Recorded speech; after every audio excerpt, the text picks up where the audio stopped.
Welcome to magnet brains. मैं रिया चौहान, आपकी दोस्त और host for social science geography का। आज मैं आपके लिए लेकर आई हूँ chapter number 1, the earth in the solar system के एमसीक्यूज। तो इस चैप्टर का हमने वन शॉट रिवीजन और मोस्ट इंपॉर्टेंट क्वेश्चंस कर लिए हैं। आपको आई होप वीडियो मिल गए होंगे, आपने नोट्स भी बना लिए होंगे। इस चैप्टर में हमने क्या बात की थी, स्टार्स क्या होते हैं, सेलेस्टियल बॉडीज क्या होती है, मून कैसा होता है, कभी बड़ा कभी छोटा, कभी छोटा कभी गायब, कभी बहुत सारा बड़ा सा क्यों हमें दिखता है, एक ही साइड मून की हमें क्यों दिखती है, स्टार्स इतने छोटे से क्यों दिखते हैं, सन क्या है, मून क्या है, प्लैनेट्स क्या है, सोलर सिस्टम क्या है, मेटेरॉइड्स क्या है, एस्टेरॉइड्स क्या है, और हमारी ये जो पूरी गैलेक्सी है ये क्या है। और फाइनली हमने आखिरी में कंक्लूजन निकाला था कि यार जिंदगी में कोई लोड नहीं रखना चाहिए, क्योंकि इतनी बड़ी गैलेक्सी है, इतना बड़ा सोलर सिस्टम है, उसके अंदर हम कहीं एक प्लैनेट के एक कोने पे, एक हिस्से पे, छोटे से हमारी बुद्धि में पता नहीं क्या क्या चीजें लेके बैठे रहते हैं और परेशान होते रहते हैं। तो छोड़ो, जाने दो, जो भी होगा यूनिवर्स के हवाले छोड़ो, मस्त मस्ती से अपना जीवन जियो, खूब अच्छे अच्छे काम करो और खूब एक्सेल करो, है ना। बाकी जो होगा अच्छा बुरा जो भी है सब भगवान के हवाले छोड़ दो, है ना। तो ये हमने हमारे पूरे चैप्टर में डिस्कस कर लिया था। अब बात करने वाले हैं हम एमसीक्यू क्यों, क्योंकि बहुत सारी कॉम्पिटिटिव एग्जाम में एमसीक्यूज पूछे जाते हैं। साथ ही साथ एमसीक्यूज जो है वो आपके बेसिक डाउट क्लियर कर देते हैं, बिल्कुल दिमाग से क्लियर कर देते हैं कि हाँ ये जो चीज है ये ऐसी है, ये चीज है ये ऐसी है। तो जब ऑप्शन में आपको दो ऐसे ऑप्शन दिख जाते हैं जो कंफ्यूजिंग है, तो उससे आपको एक रिजल्ट निकालना बहुत ज्यादा आसान हो जाता है कि हाँ रिजल्ट यही है या फिर ये चीज इसमें कही जा रही है ना। तो हम ऑप्शन में कंफ्यूज हो लेते हैं, फिर आंसर निकालते हैं तो हमारा डाउट क्लियर हो जाता है। इसलिए एमसीक्यूज करना जरूरी है। ज्यादा समय नहीं लेते हैं, आ जाते हैं हमारे पहले सवाल पे। आपके सामने ये रहा, asteroids are found between the orbits of Jupiter and. तो जो एस्टेरॉइड्स है ये हमने पढ़ा था जब हमने सोलर सिस्टम की बात की थी, ठीक है। तो सोलर सिस्टम में हमारा क्या क्या था, बना लेते हैं सोलर सिस्टम, है ना। सोलर सिस्टम में था हमारा सन, सन के बाद में था हमारा मर्क्यूरी, फिर वीनस, फिर अर्थ, फिर मार्स, फिर जुपिटर, फिर सैटर्न, फिर यूरेनस और नेपट्यून, है ना। ऐसे ऐसे करके अब इतनी जगह नहीं है उधर की तरफ, ठीक है। तो यूरेनस नेपट्यून जो है वो दो और प्लैनेट हमारे उधर की तरफ थे। फिर साथ ही साथ हमने क्या देखा था कि मर्क्यूरी, वीनस, अर्थ, मार्स, है ना, और ये जो जुपिटर है, ठीक है, इसके बीच में हम क्या देखते हैं, इसके बीच में हम देखते हैं एक एस्टेरॉइड बेल्ट, है ना। ऐसे बारीक बारीक बारीक बारीक पत्थरों का जो है वो बहुत बड़ा बेल्ट होता है। और एस्टेरॉइड्स क्या होते हैं, एस्टेरॉइड्स जो हैं ऐसा साइंटिस्ट मानते हैं कि बहुत पुराने समय पे कुछ प्लैनेट्स होंगे जो फूट उड़ गए होंगे, फट गए होंगे स्पेस में। तो वो फट गए हैं तो थे तो वो पत्थर के, तो पत्थर कहाँ जाएंगे, पत्थर तो उड़ेंगे स्पेस में, है ना। तो वो अभी भी स्पेस में एग्जिस्ट करते हैं। Then they have made their own belt यहाँ पर इस बीच में, जहाँ पर ये लोग लाई करते हैं, ये लोग इन द सेंस एस्टेरॉइड्स लाई करते हैं। तो आंसर हमारा क्या हो जाएगा, जुपिटर तो हमको बोला हुआ है, तो दूसरा प्लैनेट कौन सा है, मार्स, है ना। कौन सा प्लैनेट बच गया, मार्स बच गया हमारा, है ना। तो आंसर जो है वो मेरे हिसाब से क्या होना चाहिए, मार्स होना चाहिए। बाकी फिर भी एक बार चेक कर लेते हैं, आंसर इज मार्स। नेक्स्ट पे आ जाए, चलो। Indians named milky way as, भारतीयों ने मिल्की वे को क्या कहा। तो हमने बात की थी हमारे चैप्टर में कि पुराने समय पे, मतलब जब लोग आसमान में देखा करते थे तो ऐसी पूरी नदी जैसी सफेद कलर की टिमटिमाता हुआ एरिया उनको आसमान में दिखता था, है ना। तो हमारे भारत में जो भी सुंदर सी बड़ी सी नदी जैसा कुछ दिखता है तो हम उसको क्या नाम दे देते हैं, Ganga, because we are very much related to it. हम बहुत मानते हैं, हम बहुत वर्शिप करते हैं, और हाँ गंगा से कुल मिला के हमारा बहुत ज्यादा प्रेम है। तो आसमान में बहने वाली गंगा को हमने क्या नाम दिया, Akash Ganga, although that is a part of Milky Way, है ना। तो ये हमने प्यार से नाम दिया, ऐसा नहीं है कि हमें पता नहीं था। सबसे पहले हमें ही पता था, आर्यभट्ट और जो बड़े बड़े साइंटिस्ट जो यहाँ पर रह चुके हैं या फिर एस्ट्रोनॉमर्स यहाँ पर रह चुके हैं, उन्होंने बहुत पहले ही सारी चीजें बता दी थी कि हम किस चीज का हिस्सा हैं, रोटेट होते हैं, रिवॉल्व होते हैं अर्थ, ये सारा कुछ हम पहले ही बता चुके थे। लेकिन हमें प्रेम से जो है वो आकाशगंगा नाम रखा था। बाकी बात ये है कि सी हर कोई इंटेलेक्चुअल नहीं होता ना, हर कोई एस्ट्रोनॉमर नहीं होता, हर कोई साइंटिस्ट नहीं। अपने जैसे कॉमन इंसान नीचे बैठे हैं जिन्होंने कोई पढ़ाई लिखाई नहीं की, आसमान की तरफ देख रहे हैं, तो what are we gonna name it, है ना। जो जिससे भी चीज हम रिलेट करेंगे या रिलेटेड रहेंगे वो हम उसका नाम रख देंगे, ठीक। So here comes the name Akash Ganga of Milky Way, ठीक। What is the name given to the new moon night, new moon night को क्या नाम दिया जाता है। तो मैंने आपको बताया था कि मून जो है वो टूटता या कम, या जैसे कभी कम हो गया कभी बड़ा हो गया, ऐसा नहीं होता है। सन की लाइट मून पे अलग अलग तरीके से पड़ती रहती है क्योंकि मून हमारे आसपास रिवॉल्व करता है। जब एकदम अर्थ और सन, जैसे कि सन है ना, ये सन है, ये अर्थ है, और मून कभी यहाँ होता है, कभी यहाँ होता है, कभी यहाँ होता है, कभी यहाँ होता है, कभी यहाँ होता है ना, क्योंकि ये रिवॉल्व कर रहा होता है अर्थ के अराउंड, है ना, और अर्थ सन के अराउंड रिवॉल्व करता है। तो अब देखो सन की अलग अलग तरीके से लाइट पड़ेगी, है ना। जब आप इतना सिंपल सा बेसिक सा लॉजिक समझो, मैं जैसे मान लो इधर लाइट है ना, पीछे की तरफ लाइट है, और मैं क्या बन जाती हूँ, मून बन जाती हूँ, है ना, और मेरे पीछे की तरफ लाइट है, और आप जो है वो आप तो अर्थ पे बैठे हो, ठीक है। अब अर्थ से जब आप मेरे को देख रहे हो या फिर मेरा फोटो क्लिक कर रहे हो, और पीछे की तरफ बड़ी सी एलईडी लाइट समझ लो, या आप शादी वगैरह में जाते हो तो बड़ी सी लाइट होती है पीछे की तरफ, और अगर मैं लाइट के यहाँ खड़ी हूँ और आप इधर से फोटो ले रहे हो तो मैं पूरी काली नजर आऊंगी। आप बोलोगे पीछे से लाइट आ रही है, काला कट फोटो आ रहा है, हट जा उधर से, इधर आ जा। तो मैं फिर थोड़ा सा इधर खसकूंगी अगर, तो मेरा कुछ एक हिस्सा फोटो में आएगा, फिर कुछ इधर खसकूंगी तो एक आएगा, कुछ इधर खसकूंगी तो एक आएगा। जब मैं लाइट के जस्ट सामने आ जाऊंगी और आप इधर खड़े रहोगे तो लाइट मेरे मुंह पे पूरी तरीके से पड़ेगी, मैं पूरी विजिबल रहूंगी। समझ रहे हो कि नहीं? तो आप समझ लो कि आप अर्थ हो, लाइट को समझ लो कि सन है, और मैं समझ लो कि मून हूं, है ना। तो इस तरीके से हमको क्या है, कुछ कुछ हिस्सा, या कभी पूरा हिस्सा और कभी बिल्कुल नहीं। जब एकदम सामने, जब सन और अर्थ के बीच में मून आ जाता है ना, और अर्थ पे से लोग मून को देख रहे होते हैं, तो उनको क्या दिखता है कि मून है ही नहीं, मून गायब हो गया है, मून टूट गया है, मून मामा घर चले गया है। पर ऐसा है नहीं, मून वही है, लेकिन क्योंकि सन की लाइट पीछे से आ रही है, इस वजह से क्या होता है, मून हमें दिखता नहीं है। तो उसको हम क्या कहते हैं, अमावस्या या न्यू मून लाइट। फिर क्या है, उस दिन से नया नया मून थोड़ा फिर दिखने लगता है, तो हम क्या सोचते हैं कि आज से अब नया मून आएगा, पुराना मून गया। ठीक है, तो इसलिए उसको क्या कहा जाता है, न्यू मून लाइट को क्या कहा जाता है, न्यू मून नाइट को क्या कहा जाता है, अमावस्या कहा जाता है ना। अब जैसे जिस दिन बिल्कुल गायब हो जाता है उस दिन न्यू मून नाइट होती है, कि अब नया मून आएगा, है ना, तो अमावस्या कहते हैं। और जिस दिन पूरा, जब अर्थ और सन के बीच में मून है, उस दिन अमावस्या होगी, न्यू मून नाइट होगी।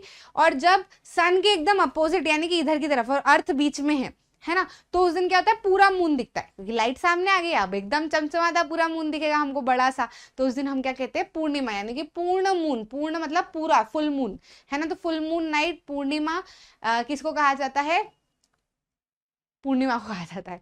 ठीक है, तो वो अभी आपको अगले क्वेश्चन में भी दिख जाएगा। अभी इसका आंसर तो क्या है, अमावस्या। व्हाट आर सेलेस्टियल बॉडीज, तो जो आसमान में मिलने वाली बॉडीज होती है वो सेलेस्टियल बॉडीज कहलाती हैं। तो सन, मून, स्टार सब आसमान में ही मिलते हैं, है ना। सेलेस्टियल का मतलब क्या होता है, स्वर्गीय। तो ऑल ऑफ दीज, ठीक, या स्पेस में पाई जाने वाली। Stars that was used to find direction in ancient times.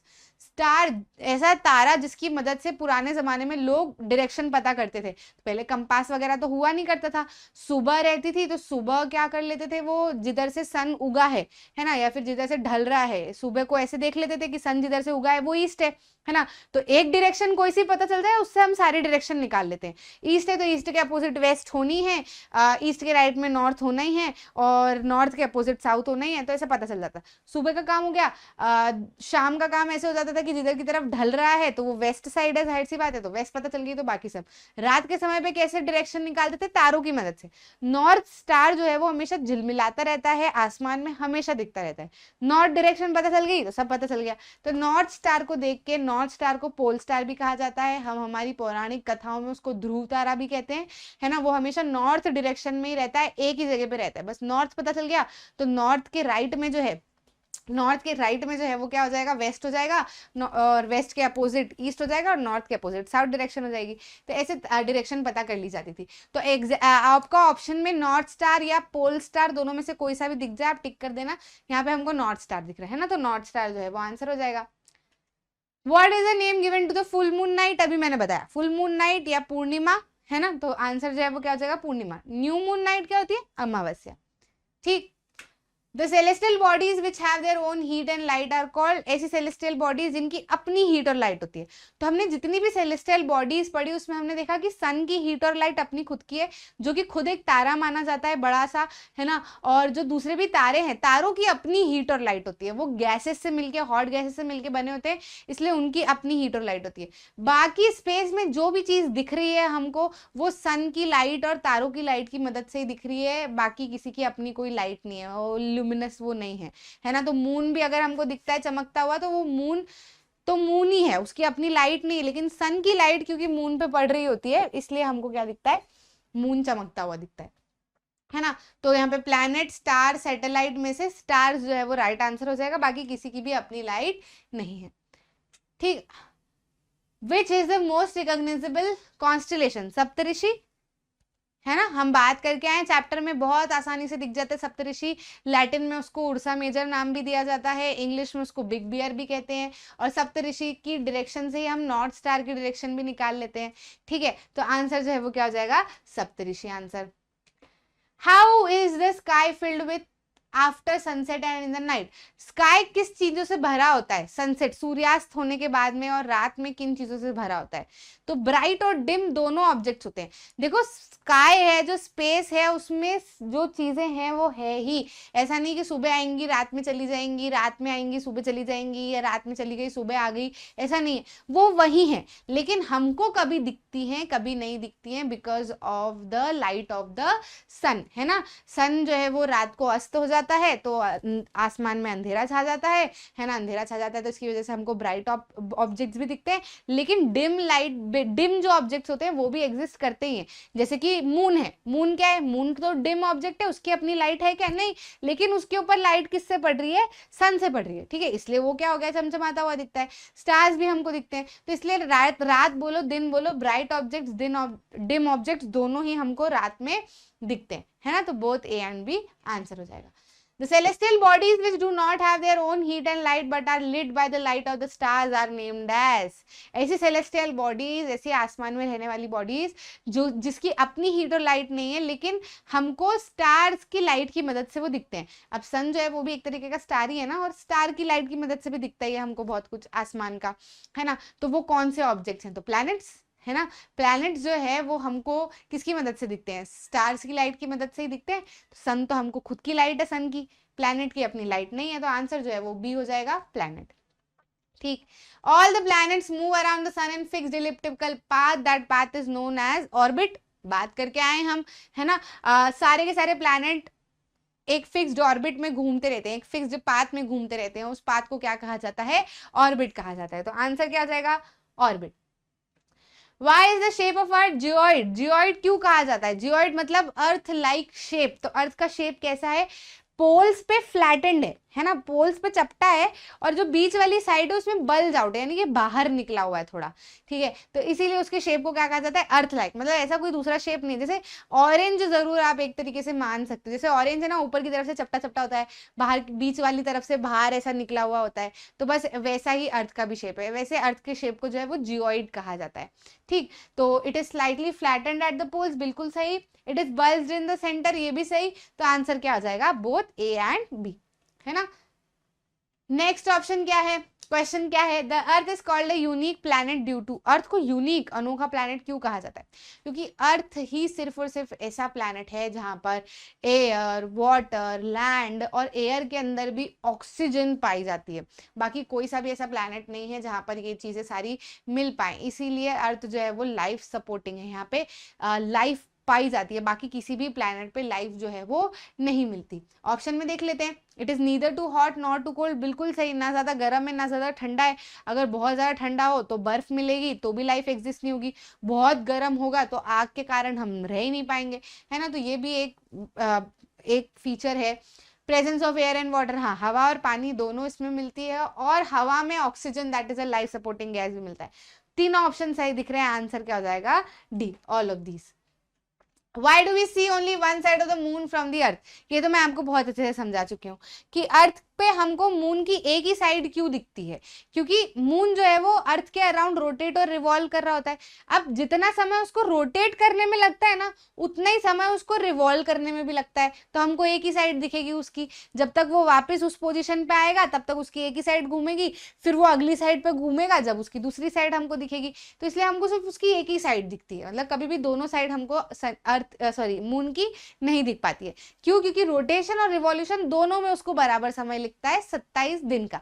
तो बस ऑप्शन में देख लेते हैं, because of moon revolve around the earth in 27 days and 27 days also taken in one spin. One spin मतलब वो एक राउंड पूरा ऐसे घूमने में, ठीक है।